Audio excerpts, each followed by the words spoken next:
Hello students. तो आपका मैं अपने इस यूट्यूब चैनल में स्वागत करता हूं। फिज़िक्स विद जय में मैं आपका स्वागत करता हूं अपने इस यूट्यूब चैनल में। तो इससे पहले वाली जो हमारी क्लास थी, जो हमारी लास्ट क्लास थी, उसमें हमने जो है एसएचएम का बेसिक इंट्रोडक्शन देखा था। हमने देखा था बेसिकली कि एसएचएम बेसिक मीनिंग से हम एसएचएम को कैसे समझ सकते हैं, क्या एसएचएम होता है, और उसको काफ़ी ज़्यादा डिटेल में जो है हमने स्टडी किया था। तो आज की जो ये हमारी क्लास रहने वाली है और आज का जो हमारे लेक्चर रहने वाला है, इसमें हम एसएचएम को थोड़ा और कंटिन्यू करेंगे और थोड़ा और डिटेल में जो है हम एसएचएम जो हमारा टॉपिक है उसको समझने की कोशिश करेंगे। तो मेरी इस वीडियो को एंड तक देखिएगा और मेरे इस चैनल के साथ जुड़े रहिएगा। बहुत सारा मज़ा आएगा और आप काफ़ी सारी नॉलेज जो है गेन कर पाएंगे, जो आपके एग्ज़ाम्स के लिए बहुत ज़्यादा इंपॉर्टेंट है। और ये जो टॉपिक है, जो आज का हमारा टॉपिक है, which is uniform circular motion, वो हमारा 11th क्लास के लिए, जेई के जो एस्पिरेंट्स हैं उनके लिए, और जो नीट का एग्ज़ाम्स दे रहे हैं, जो बच्चे नीट का एग्ज़ाम देंगे, जेई एडवांस का एग्ज़ाम देंगे या जीमेंस का एग्ज़ाम देंगे, और जो क्लास 11th के स्टूडेंट्स हैं जो फिजिक्स पढ़ रहे हैं, फिजिक्स के लिए बहुत ही ज़्यादा इंपॉर्टेंट रहने वाला है टॉपिक। तो आप सही बच्चे इस टॉपिक को काफ़ी ध्यान से पढ़ेंगे और काफ़ी अच्छे से मेरे साथ पढ़ेंगे। तो चलिए, हमारा जो ये टॉपिक है इसको अब हम शुरू करते हैं और देखते हैं कि इस टॉपिक में क्या क्या हमको स्टडी करना है, कैसे हमको चीज़ों को स्टडी करना है, कैसे हम चीज़ों को समझेंगे और कैसे जो है अब हम आगे बढ़ेंगे। तो चलिए शुरू करते हैं। तो लास्ट क्लास से मैंने आपको एसएचएम के बारे में एक बहुत ही इंपॉर्टेंट बात बताई थी, और वो बात ये थी कि एसएचएम का मतलब होता है कि कोई भी हमारी बॉडी है जिसका कुछ मास m है, और मान लीजिए कि वो किसी पॉइंट O पे है जो उसका मीन पॉइंट है, और उस पर फोर्स लगाने के बाद वो किसी दूसरे पॉइंट A पे जाती है, और फिर A से वापस से वो O पे आ जाती है, और फिर से वो A पे जाती है। तो ये जो मीन पॉइंट के आसपास इसका मोशन हो रहा है, मीन पॉइंट के आसपास जो ये ऑसिलेशन शो कर रही है, दैट इज अवर एसएचएम। ये मैंने जो है आपको लास्ट वीडियो में समझाने की कोशिश की थी कि अगर कोई मेरी बॉडी है वो उसके मीन पॉइंट के आसपास ही मूव करती रहती है, मीन पॉइंट के आसपास ही जो है टू एंड फ्रो का मोशन जो है होता रहता है, then that is known as my simple harmonic motion. हमने जो है ये हमारी लास्ट क्लास में स्टडी किया था। तो आज की जो हमारी क्लास रहने वाली है, इसके अंदर हम यूनिफॉर्म सर्कुलर मोशन की मदद से, जो यूनिफॉर्म सर्कुलर मोशन हमारा होता है, जो आपको डायग्राम नज़र आ रहा होगा, तो यूनिफॉर्म सर्कुलर मोशन की मदद से जो है एसएचएम को जो है हम समझने की कोशिश करेंगे। हम देखेंगे कि उस केसेस में एसएचएम क्या होता है, और काफ़ी डिटेल में जो है हम इसको आज स्टडी करेंगे। तो चलिए शुरू करते हैं।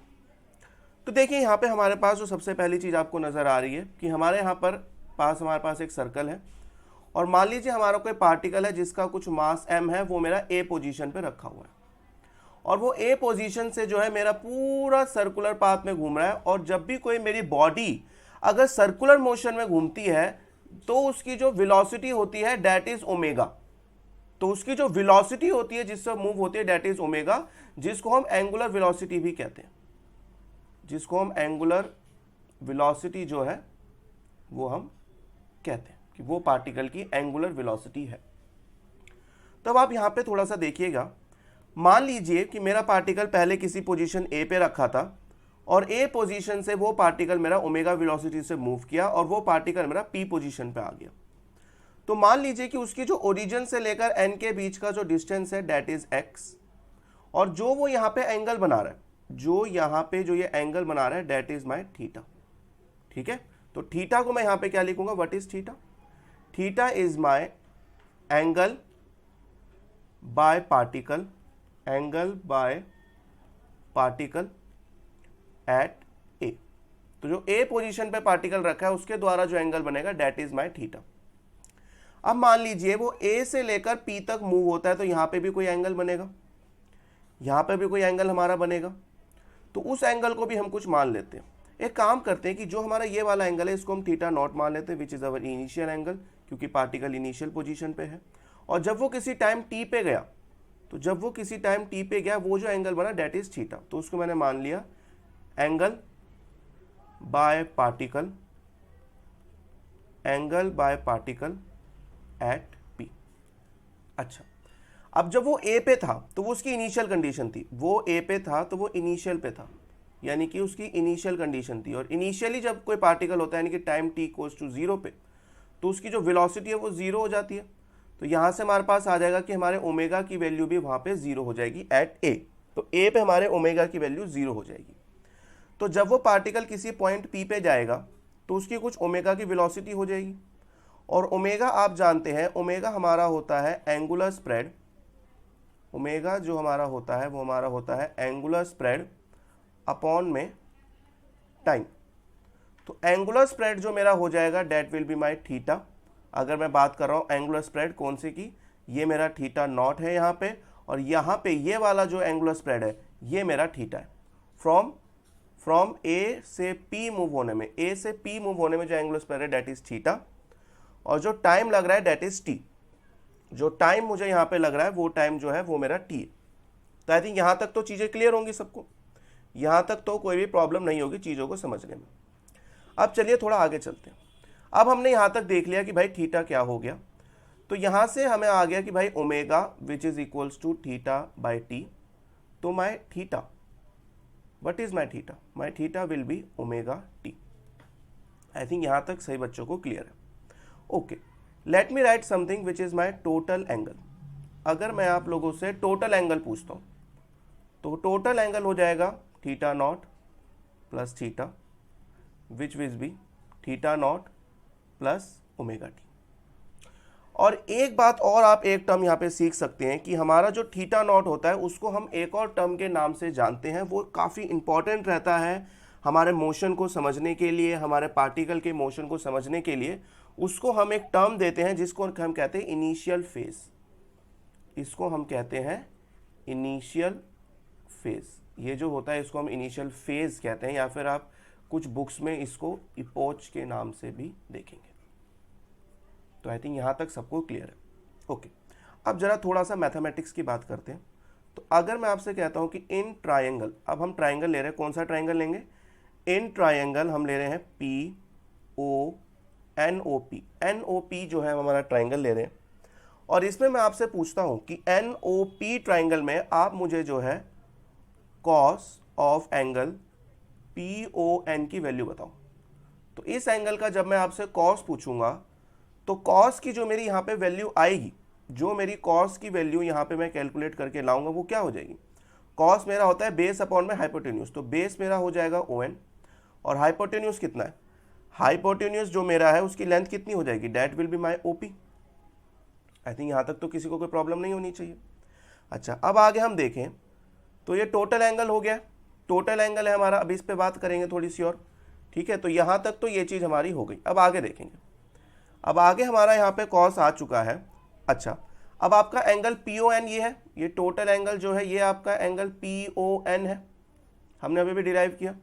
तो यहाँ से मैं क्या लिख सकता हूँ? हमारे पास आ गया cos theta naught plus omega T which is equals to O N plus O P. तो ये हमारा O N plus O P जो है हमारा आ गया है। और अगर मैं आपसे ओ एन की वैल्यू पूछता हूँ वो हमारी हो जाएगी O P cos theta naught plus omega T. तो ये हमारी यहाँ पे ओ एन की वैल्यू आ गई, इसको मैंने इक्वेशन 1 मान लिया। तो ओ एन की ये जो हमारे पास है वैल्यू आ चुकी है। अब आप सब बच्चे ध्यान से यहाँ पे देखेंगे, यहाँ पे जो ओ पी है, यहाँ पे जो मेरा ओ पी है, ओ पी जो मेरा यहाँ पे साइड बन रहा है, दिस इज माई रेडियस। ये जो ओ पी है ये हमारा क्या है? ओ पी हमारा रेडियस है, ठीक है। तो ओ पी जो है हमारा जो पार्टिकल है उसका रेडियस, आप उसे कह सकते हैं कि पार्टिकल का जो ओ पी है वो हमारा रेडियस हो गया, या फिर हम इसको क्या कह सकते हैं? Maximum displacement of the particle. So students, अभी तक जो हमने देखा कि किस तरीके से अगर कोई मेरा पार्टिकल है जिसका मास m है, कोई भी मेरा पार्टिकल है जिसका कुछ मास m है, और अगर वो पार्टिकल जो है मेरा मूव कर रहा है, अगर वो पार्टिकल मेरा मोशन कर रहा है, तो उसके मोशन को देखने के लिए हमने इस तरीके से हमारा यहाँ पे पोजीशन को देखा था कि पोजीशन हमारी जो आती है that is x equals to a cos omega t plus theta naught, where a is my amplitude. a जो था मेरा एम्पलीट्यूड था, थीटा नॉट जब जो था वो मेरा इनिशियल फेज था, और x जो है उसकी पोजीशन थी किसी भी टाइम t पे। तो अब जो है थोड़ी और चीज़ें निकालते हैं और कुछ और इम्पॉर्टेंट रिजल्ट्स पे जो है हम आज पहुँचेंगे। तो अब जो है हम जाने वाले हैं जो इंपॉर्टेंट रिजल्ट जो हम देखने जा रहे हैं वो that is the velocity, velocity in SHM. तो हमने पोजीशन इन एसएचएम देख लिया है और अब जो है हम देखने जा रहे हैं that is velocity in SHM की पार्टिकल की जो है वेलोसिटी क्या होगी। तो सबसे पहली चीज जो आपको पता होनी चाहिए कि x जो हमारी पोजीशन आई थी that is a cos omega T plus theta naught. तो ये हमारी पोजीशन आई थी, ये हमारी यहाँ पे पार्टिकल की जो है ये हमारी यहाँ पे पोजीशन जो है वो हमारी आई थी। अच्छा, अब मैं आपसे अगर वेलोसिटी का फॉर्मूला पूछता हूं तो मैं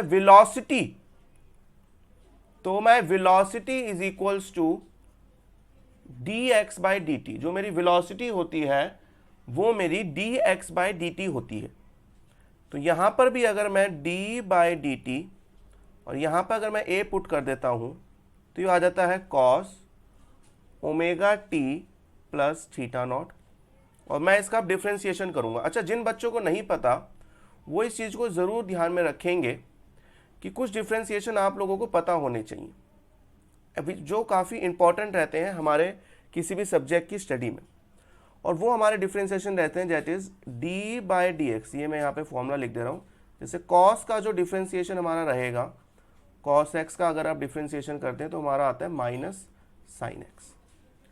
तो सिमिलरली अब जब यहाँ पे आप डिफ्रेंसिएशन करेंगे वेलोसिटी का तो a आपका बाहर आ जाएगा, कॉस का जब आप डिफ्रेंसिएशन करेंगे तो आपका आएगा minus sign omega T plus theta not, minus sign omega T plus theta not जो है आपका यहाँ पे आएगा। तो यहाँ पे इस तरीके से जो है ये हमारा यहाँ पे निकल के आएगा। उसके बाद और क्या क्या होगा साथ में और क्या क्या चीज़ें होंगी। देखिए यहाँ पे ओमेगा टी अंदर है तो ओमेगा टी का ओमेगा बाहर आ जाएगा, तो यहाँ पे ओमेगा जो है हमारा बाहर आ जाएगा। तो जो वेलोसिटी हो जाएगी that is minus A omega sine omega T plus theta naught. तो ये हमारी यहाँ पे वेलोसिटी का एक तरीके से आप कह सकते हैं कि वेलोसिटी का जो फॉर्मूला है वो हमारा आ चुका है। अब हम इसमें काफ़ी सारे चेंजेस अगर आप करना चाहें और हम करेंगे क्योंकि वो हमारे एग्जाम्स के लिए जैसे IIT JEE हो गया, इन सब एग्जाम्स के लिए काफ़ी ज़्यादा इंपॉर्टेंट है। तो देखिए एक फॉर्मूला तो ये आ गया जो हमने सेकंड इक्वेशन में लिखा है। दूसरा जो अब चीज़ हम देखने जा रहे हैं, दूसरा अब हम क्या करेंगे। अच्छा, अब आप यहाँ पे एक चीज़ देख सकते हैं कि मैं sign omega T plus theta not को लिख सकता हूँ। अगर आपको ट्रिग्नोमेट्री आती है तो इसको मैं काफ़ी आसानी से लिख सकता हूँ 1 minus cos square omega T plus theta naught. ये हमारा ट्रिग्नोमेट्री का फॉर्मूला है जो आपने क्लास 11 में पढ़ा होगा। और हम लोग ये बात जानते हैं कि x की जो वैल्यू है that is a cos omega T plus theta naught, ये हमारे x की वैल्यू है। तो यहाँ से आप cos देख सकते हैं, cos की जो वैल्यू हो जाएगी that will be x by a। अगर मैं आपसे cos omega T plus theta naught की वैल्यू पूछता हूँ, यस, तो इसको मैं यहाँ कैसे लिख सकता हूँ, that is 1 minus X square by A square. X square by A square ये हमारा यहाँ पे आ गया। इसको मैंने इक्वेशन थर्ड लिख दिया। ये जो हमारी यहाँ पे हो गई ये हमारी इक्वेशन नंबर थर्ड आ गई। अब इक्वेशन नंबर थर्ड की वैल्यू इक्वेशन नंबर सेकेंड में पुट कर दीजिए। So putting equation number third in equation number second. तो जब आप इक्वेशन नंबर थर्ड को इक्वेशन नंबर सेकेंड में जब आप पुट करेंगे तो आपके पास क्या रिजल्ट आ जाएगा, आपके पास रिजल्ट आ जाएगा v equals to minus omega A square root of X square upon में ए स्क्वायर। तो ये आपके पास रिजल्ट आ गया। और फाइनली जो आप रिजल्ट लिख सकते हैं इससे, जो फाइनल रिजल्ट आप इससे लिख सकते हैं वो हमारा हो जाएगा v equals to minus omega A square minus X square. तो ये हमारा वेलोसिटी का जो है फॉर्मूला आ चुका है फॉर एसएचएम। तो ये हमारी आ चुकी है velocity for SHM that is simple harmonic motion. तो इसी के साथ जो है हमारी ये क्लास खत्म होती है। तो आज हमने क्या क्या पढ़ा, जरा एक उसको सम अप कर लेते कि आज हमने क्लास में किन किन चीज़ों को स्टडी किया। तो एक बार थोड़ी सी हम जो है समरी ले लेते हैं, हम एक थोड़ी सी जो है समरी ले लेते हैं हमारी क्लास की कि आज हमने क्या क्या स्टडी किया। तो सबसे पहले हमने पोजीशन निकाली। सबसे पहले हमने पोजीशन देखी, एसएचएम में जो हमारी पोजीशन होती है उसको हम लिखते हैं x equals to a cos omega T plus phi naught. अच्छा, जो मेरी वेलोसिटी होती है, उसके 2-3 फॉर्मूले हो गए। वेलोसिटी को मैं लिख सकता हूं minus omega A sine omega T plus phi naught लिख सकता हूं। इसको मैं लिख सकता हूं omega A square root 1 minus X square by A square, और इसको मैं एक और फॉर्मूला लिख सकता हूं, that is omega under root A square minus X square. तो ये 3 फॉर्मूले जो है हमने आज की क्लास में हमारे डिराइव किए। आज की हमारी जो एक क्लास थी उसमें ये वाला फॉर्मूला, हमारा वेलोसिटी का फॉर्मूला, ये फॉर्मूला और ये फॉर्मूला, ये 3 फॉर्मूले जो है हमने पॉइंट डिवाइड किए, मतलब इंट्रोड्यूस किए, जो काफ़ी ज़्यादा हमारे इम्पॉर्टेंट है 11th क्लास के लिए, जेई के लिए, और जो मेरे नीट के स्टूडेंट्स हैं जो नीट के एग्ज़ाम्स दे रहे हैं या नीट के लिए अपनी तैयारी कर रहे हैं, नीट के लिए, जेई के लिए, तो उनके लिए ये चीज़ हमारी काफ़ी ज़्यादा जो है यहाँ पे इम्पॉर्टेंट जो है हो जाती है। तो इसी के साथ वक्त आ गया आपसे अलविदा लेने का, पर वक्त दूर नहीं है, ज़माना दूर नहीं है, हम दोबारा से मिलेंगे, हमारी मुलाकात जो है आप लोगों से वापस से होगी। तब तक के लिए आप लोगों का बहुत बहुत शुक्रिया मेरे साथ जुड़ने के लिए। सो थैंक यू एवरीवन, आप सभी का बहुत बहुत शुक्रिया। थैंक यू एवरीवन, आप सभी बच्चों का, आप जो भी फिजिक्स के लवर्स हैं, आप सभी लोगों का बहुत बहुत शुक्रिया मेरी इस क्लास में जुड़ने के लिए। अगर आप लोग फिजिक्स से लव करते हैं, यानी कि अगर आप लोगों को फिजिक्स से प्यार है, इफ़ यू लव फिजिक्स, अगर आप फिजिक्स से प्यार करते हैं तो मेरे इस चैनल को सब्सक्राइब ज़रूर कीजिएगा, मेरे इस चैनल को सब्सक्राइब कीजिएगा और एक लाइक, ताकि मुझे मोटिवेशन मिल सके और अच्छी वीडियोस बताने के लिए। और कमेंट सेक्शन में लिख के बताइए कि आपको मेरी ये क्लास कैसी लगी, और आगे आप इसी तरीके की क्लास चाहते हैं तो please make sure to subscribe my channel, like my video and comment. So thank you everyone, bye everyone, मिलते हैं आपसे सब अगली क्लास में। माई name is Jay Kaushik and thank you everyone and bye everyone.